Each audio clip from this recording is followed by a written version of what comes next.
Welcome back to Fickle Sports. It is score prediction time once again. Game week 15. I am losing my eyesight watching this amount of football in so many days. How are you holding up, Alex? I was doing okay until I saw the most pathetic attempt at a Christmas top I've ever seen. I told you to wear something festive. You are the festive? You are the saddest little Brussels sprout I've ever seen in my life. It's for the elves. Look, it's either festive. The elves or the Oompa Loompas, but you just cross the two, and you get some weird Christmas. Gary, what have I told you? Let's leave your sex life out of this channel. It's not really incognito if you're staring at it as well. Let's move on quickly before we get ourselves into trouble. Scores from last week. Last week, I beat Gary again. That is the third week in a row. I got 6 points, whereas Gary got 5. For the month, that takes us to 24 for me and 24 Gary. So there's a bit more catching up for you to do now, Gary. Yeah, so it's kind of stressed out. How many more game weeks? I mean, I need to throw out some perfect scores right now. It's desperation time. But, I mean, I've got a few game weeks left. Yep, you do. Before we get into what our supporters' predictions, we just want to say a quick thank you to everyone who's been watching, liking, commenting on all our videos. We really, really do appreciate it. And yeah, we just want to say from the bottom of our hearts, thank you very much. And on to the winner for last game week's predictions. Carl, our resident Aston Villa fan, he is our winner for last week. He came with a total of 8 points. So, well done, Carl. So, first game on this Boxing Day extravaganza is Leicester City versus Manchester United. It is taking place at 12:30 on Saturday. Now, Leicester City in their last game, I think they played quite well against Tottenham. It was a weird game. I think in any other day it could have been a 0-0. But I think Leicester City got their rewards for just being a little bit more adventurous and just for peppering Tottenham time and again and trying to create chances. I think it certainly was one of those situations where the more optimistic team won. No team really had any clear-cut chances, but in the end it was Aurier who did a bit of a silly foul on Fofana, and then it was the own goal. But both goals, they were there because Leicester City were actually trying to create chances. So I think I'd be very happy with another away win for Leicester City. And another penalty. That's now 9 penalties for Leicester City this season. They'll take it. It doesn't matter. Doesn't matter how you can get them, just take them. I feel like they get away with it because Manchester United, obviously Varchester United goes, and Liverpool, they've got Liverpool. Leicester City they'd have nothing that goes nicely, so they get away with it a little bit, I feel. But I mean, Liverpool, they've been stung pretty badly by VAR, but Leicester, just take the penalty. It doesn't matter how they come. To be fair, it was a penalty, so yeah, there's no qualms for me. For Man United, I've been very critical of Man United in the past because, they have been starting very slowly in the most recent games, for the last 5-6 games it seems, and they came on strong in the second half. But this time, I have to say, there was none of that in this game, and I want to give credit to Ole Gunnar Solskjaer because Bielsa's going to have the dossier on Man United in the tactical approach that they have. So Ole Gunnar Solskjaer, he did really well to get his players in attacking positions, get them threatening, and essentially find holes in the Leeds United midfield and defence. And some of those goals, I really feel like it is a function of where Man United as a team, where they are right now. They're full of confidence. When they break, their passes come off like perfectly, and that Bruno Fernandes, he's still driving them forward. And a brace from McTominay, you'd never think that would happen, but it did. What's your prediction for this one? I think Man United might come a bit stuck here, so I'm going 2-2. Yeah, this is a difficult one. I feel like whoever is going to have less of the ball is going to win, and so in a weird way. So I think I'm going to go with a home win and go for 2-1 Leicester. Next up is Aston Villa versus Crystal Palace. 3:00 kickoff, and Aston Villa, there to spoil Sam Allardyce's debut, will put a smile on anyone's face, I think. But that man Traore, that was a beautiful cross that he put into the back post for El Ghazi. Essentially forced El Ghazi to peel off and made sure that defender didn't get anywhere near it. And he scored the most nonchalant goal with that left foot. I was looking back at replays and I was like, how has he done that? He just passed it into the back of the goal so calmly, like, you know, a golfer puts a ball right at the end for a birdie. And yeah, that challenge, I have to say, you know, Livermore, I hate those challenges. Livermore should be pretty disappointed with themselves. He seemed really angry and pent up. I thought he was unlucky because it looked to me he was trying to hook the ball. It's one of them though. At what point are you going for the ball but you're still putting the player in danger? You're definitely putting the player in danger there. It's like, it's unnecessary. He's too aggressive. Like, why don't you just, you know, play properly and win the ball back in a normal way by positioning yourself instead of aggressively going down there. But that man, you know, he dusted off that terrible challenge, and Grealish, he's really showing what a world-class player he is in the Premier League. He's dangerous non-stop. For Crystal Palace, look, I'm going to be honest with you, Crystal Palace fans. You guys don't want me to ramble on about this result. I'm not going to walk you through that again. All I'm going to say was, for a few of the goals, you know, the defending could have been a bit better, but it was just one of those games where Liverpool just were in top gear from the first minute, and I don't think there was much Palace could do. I think Liverpool's XG in the end was 2.8, and they scored 7 goals. That just shows you how brilliant some of their finishes are.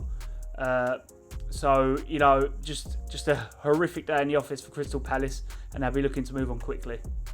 Yeah, I just felt that like maybe 3 or 4-0 just completely shut it down, just park the bus. Like, it's because it's a wrap. But yeah. Yeah, but then Klopp bought on Salah. It's like, come on, man, they're dead already. Leave them alone. Yeah, it did well for my fantasy, but yeah.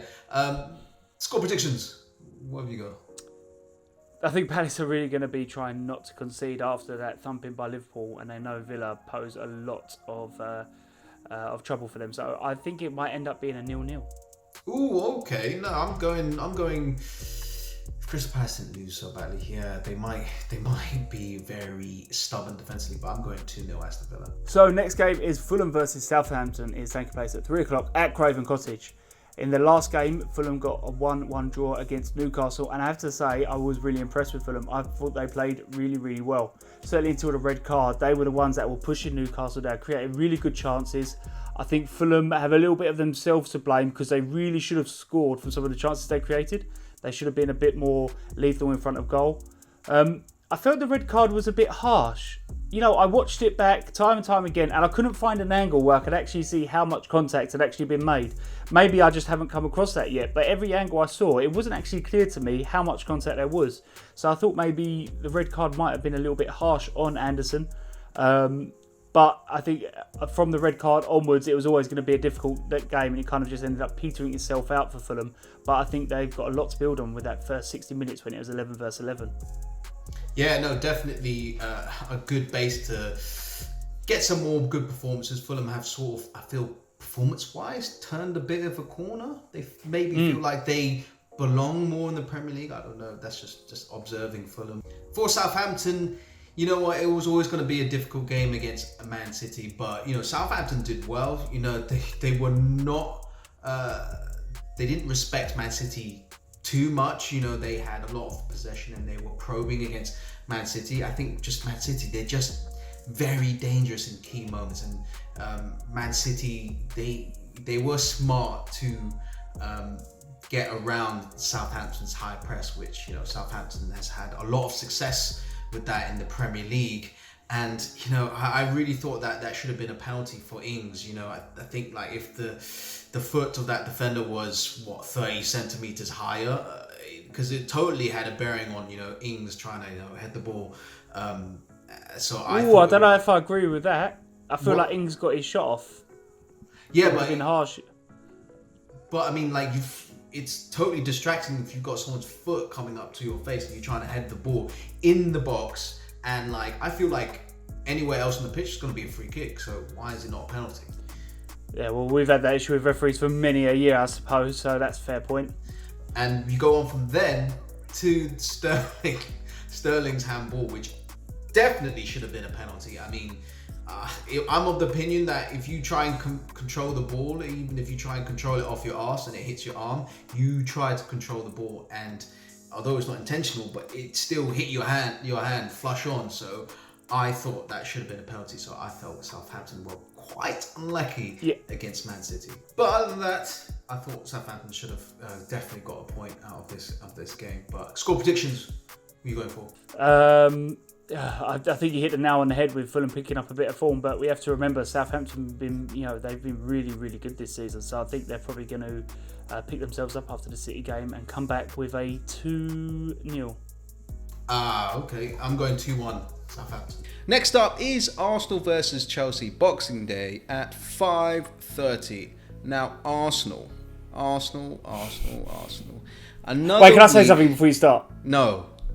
Please. I think it's the beginning of the end of the Arteta. Do you know why? Why? It's because he's whipped out the stats. There's two people in recent history who've ripped out stats. One, as Rafa Benitez. These are the facts. Remember that one? That little run? And I think it's Louis van Gaal versus West Ham when he showed the difference between a long pass and a long ball where he went off his nut. He is a bit of a madman pulling out some stats, and we just want to clarify where are these stats coming from. Is he just plucking him out of thin air? Seems like it. I reckon Ty from Arsenal Fan TV is his stat man. I reckon that's why. Please no. Arsenal, every week it's a new low. Every week it's a new rock bottom. A new realm of Twitter embarrassment and jokes, and every Arsenal fan is the butt of every joke in every WhatsApp group. It is tough. It was poor once again. It probably was. It's not as poor as it's been for the last couple of games, but the same damn result in the end.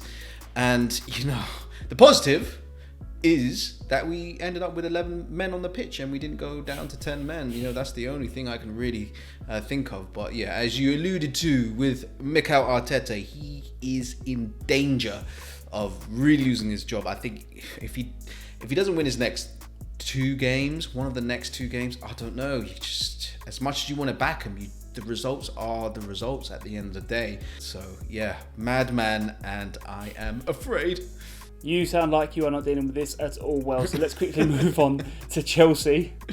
And it was a good 3-0 win over West Ham, and obviously it was a rival win. It was a fixture that means a lot to both Chelsea and West Ham. I do think the 3-0 made them look a little bit better. I think Chelsea played well in the first half, and it was a brilliant goal by Thiago Silva. Thumping header, absolutely. It was one of them that you could watch over and over again. The way he just come in and just absolutely missiled the ball into the top corner. West Ham did come out fighting in the second half. They did. I think that worried Chelsea a little bit. I have to say it was brilliant centre forward play by Abraham for both his goals. He was in the right place at the right time, and it was a brilliant finish. I think it was brilliant finishes for both of them. Even the first one where it was the smallest of touches, but it was just a touch into that corner. The only thing I would say is I think people are getting on Werner's back, and I think that's a bit unfair. Usually players need at least a season to adapt to the Premier League, right? Yeah, it's just unfortunate for him. Maybe he's just snatching at his chances, and maybe some of the prior misses are in his head. I don't know. It's fine. I mean, Chelsea have got plenty of players to make up for the shortfall of Werner not scoring at the moment. Yeah, that's the thing. It's a difficult conversation when you're losing games, but this is off the back of a 3-0 win, so probably not the biggest problem in Chelsea's minds at the moment. I do want to give a shout out to Pulisic. I think he is I really love his direct running, and he's being able to take on two players at once and really caused West Ham a lot of problems in that game. But score predictions. Don't go the 7-0 route, right? Go on. What's your prediction? The thing is, Arsenal have to win at some point, right? Oh, you think it's going to be... I don't know. And they're going to be up for it against Chelsea, right? I don't know. If the Arsenal will sit back, I will tell you this much: they will sit back against Chelsea. You go first. I'm not sure. I need to hear what you're thinking. I think it's going to be close, but I think Chelsea's going to win 2-1. Okay, I'm going 3-0 Chelsea. If you're not going to back Arsenal, I'm not going to back them. So we move on to Manchester City versus Newcastle United. It is taking place at 8 o'clock at the Etihad. Now, in Manchester City's last game, they got a 1-0 win over Southampton, and I think it was a game that Pep will be really, really happy that he got the 3 points on. but I think it'll also be a game where he takes his players in, and there'll be a lot that'll be going over in that game, because it was by far a perfect performance. It was a good goal by Sterling. They'll be happy with that, but I feel like they should have maybe created more chances. But I think the thing that maybe Pep might be a little bit more concerned with is the Manchester City defence looked really shaky to me. There was loads of moments where Southampton could have scored, and Southampton were able to constantly create chances against them. And as you just mentioned, Gary, there was a few penalty shots for Southampton, but as I said, I think in the end they'll be happy with the 3 points and with parts of the way they played, but I think there's a lot to work on there for Pep. Now, I don't know about you, Gary, but the thing with Manchester City is I have such high expectations for them.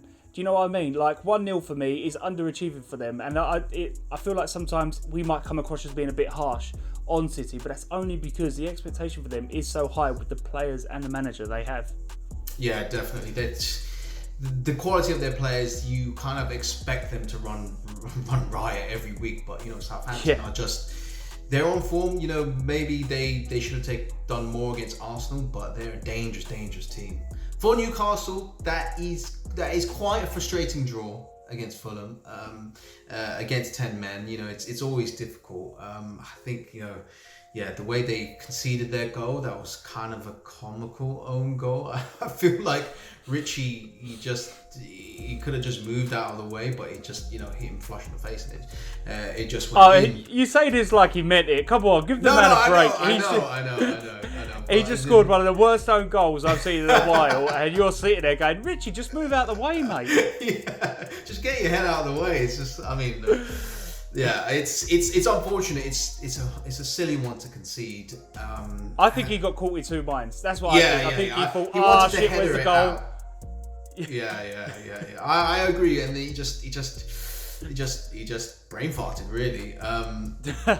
And Steve Bruce said it again. He said it right. Like, it was difficult to get the offensive players in like dangerous positions to really show that danger towards the Fulham defence. It didn't really happen for long enough periods in the game, so they really struggled on that end. And the one time that they did, it was excellent to get in behind. Callum Wilson did, but it was quite a dive, I have to say. And I don't think Wilson will be too happy with that, seeing the replay, but he's English, so he gets away with it compared to foreign players, so it's fine. 1-1 with the draw. Pick up this point and move on to the next one. What's your prediction for this one? It's difficult. I'm going 3-1 Man City. Yeah, I'm going 4-0 City. I think they're going to come, and they're going to come hard. I regret that. I regret that. Next up is Sheffield United versus Everton, Boxing Day at 8 p.m. Now, Sheffield United, Chris Wilder was very upset at that red card that Lundstrom received, but I don't know. I think it was a pretty dangerous tackle there. To be fair, I would say for you, you're quite on the harsh side with red cards, but you're consistent. If you think if their players in any danger, you usually side with the referee. But I just want to add in with Lundstrom. Like, if he wants a new club, this is not the way to go about it. No, definitely not. He is shaving many thousands off his new contract offer by the week, and yeah, it's not been a good season for him at all. So it kind of cost the team quite dearly there. But with 10 men, they Sheffield United attacked really well, and Bogle, I don't know how to pronounce the name, scored on his debut. He did great there, and a bit of a deflected shot, but it's fine. They all count. And Sheffield United could have gone 2-0 up with Burke. We really should have finished off that chance. And if you go 2-0 up with 10 men, you absolutely have every right to park the bus basically in like a yard off your goal. Like that would be fine, but they didn't. They left it open at 1-0, and I felt it was really unlucky because Brighton's goal, it fell nicely to Danny Welbeck, but it came off the back of Basham's head, and it's like he had no idea where the ball was. So it was really unfortunate. But I think it's one of them though. When the chips are down, they fucking stay down, and I feel like with Sheffield United, nothing is really going their way at the moment. Yeah, but if you think about it, 10 men and the fact that they could have lost it all right at the end, I think you'd be happy with the point. I don't know. Now on to Everton, and they are on some ridiculous form. Who would have thought 3 games ago, when you've got Chelsea, Leicester and Arsenal all lined up, that they was going to take all 9 points? If you was a betting man, you would have won a lot of money on that, I reckon. But the most important thing, I think, for Everton, other than the 9 points, is that it was 3 really good performances, and that includes the latest one against Arsenal. Although Arteta does disagree. As according to his stat man, who I'm sure is that Thai guy from Arsenal Fan TV, he said that Arsenal had a 9% chance of losing that game. And I will have to agree to disagree with that one, Mikel, because I think Everton were the better team. They let Arsenal have possession. Arsenal have been struggling to create chances, and in the end, it was Everton who were creating the better cut chances. And they were able just to defend really well against Arsenal and stop them having any real chances other than a penalty, which, to be fair, I think it was a penalty. Davis went through. Score prediction now. Who are you going with? It's easy to go with with Everton on this, I feel. I know, but I get the vibe with Sheffield United there. Any moment, something's going to click and we're going to see something like the Sheffield United of last season. But I don't think it's going to happen against Everton. I think that Everton are going to win 2-1. Okay, I'm desperate to make up the ground. I'm 3 points behind you, so I'm going to go for 1-1 here. So we roll over into Sunday, and trust me, there will be a lot of rolling over, as people will be very full after having the second massive dinner following Christmas Day and Boxing Day. And we move into Leeds versus Burnley, happening at Ellen Road at midday. Now, Leeds, I think what I'm going to do, I'm going to extend you the same courtesy that I did to Crystal Palace and not go too much into the previous results, just so for you guys you can get over it, slip it under the carpet and hopefully move on to a better result against Burnley. The only thing I will say is it was such a lightning start for Manchester United that I feel like Leeds were never able to get their feet underneath them. The second thing I just want to say is don't change. I know every now and again you may get thumped with this like kind of man-for-man system, but you are one of the most entertaining sides in the Premier League. So I would say don't change, take it on the chin and hopefully get a result against Burnley. Yeah, pick up wins, you're going to stay up and you might as well play entertaining football because that's what it's all about for me. Burnley, after a long, poor run, it can be said that Burnley is starting to hit a bit of a stride right now. It's starting to get some form now, and against Wolves, that'll be abs. That's what the doctor ordered for Ashley Barnes. Hasn't scored a goal in over a year, and he's finally hit the back of the net. That must feel great. And Sean Dyche, he said it right, like the other day, the other game. Set up your defense properly, and they have been. They had like good clean sheets from away games. I think it was 4 out of 5, and work on their offensive game, which will come, and it did come against Wolves. And I felt like the intent of the Burnley strikers and midfielders to get in the box, they put the ball in dangerous positions, but it was the intent of those players to get in and cause chaos in the box, and they were rewarded. And those long passes that Burnley had from the goalkeeper, the midfielders, from the wingers, they had that quality in terms of Burnley's quality, that if you know what I mean. Yeah, I know exactly what you mean, Gary. And I think the issue is, it was when there's not a lot between two sides, it can be that just having the better intent and the other side can be the difference between winning and losing a game. So I think fair play to Burnley. They came out, they tried to win, and they got the 3 points. Score prediction. Who are you going with now? Oh, I think Bielsa's going to be... I think people might have got the old hairdryer treatment, and I see a reaction coming from Leeds. I'm going for a 2-1 Leeds. All right, I'm backing Sean Dyche's team. I'm going 1-0 Burnley. Do you reckon Bielsa's in his office right now going, what is a Dyche? What is a Dyche? Sam Allardyce. Sean Dyche, all the same. You should be ashamed. Next up is West Ham versus Brighton, 2:15 on Boxing Day. And West Ham, that was quite an off day to have, I feel, against Chelsea. Losing the derby is not great, and I felt, Chelsea were a bit wobbly the last the prior games before, and if there was a chance to get at Chelsea again, it probably was this game. I just felt like the West Ham players, there wasn't enough urgency in getting at Chelsea. Chelsea did well to limit West Ham in their attacking threats going forward, but I really did not like the goals that they conceded. The corner, Thiago Silva just ran past, no one really. He was completely free. Bowen picked him up at the start, but just let him go. And yeah, you just can't leave someone like that who's physically imposing like Thiago Silva that amount of space. I feel like Chelsea did to West Ham what West Ham have probably done to a lot of teams in that first half, certainly. Yeah, but it's just the defending that it's not.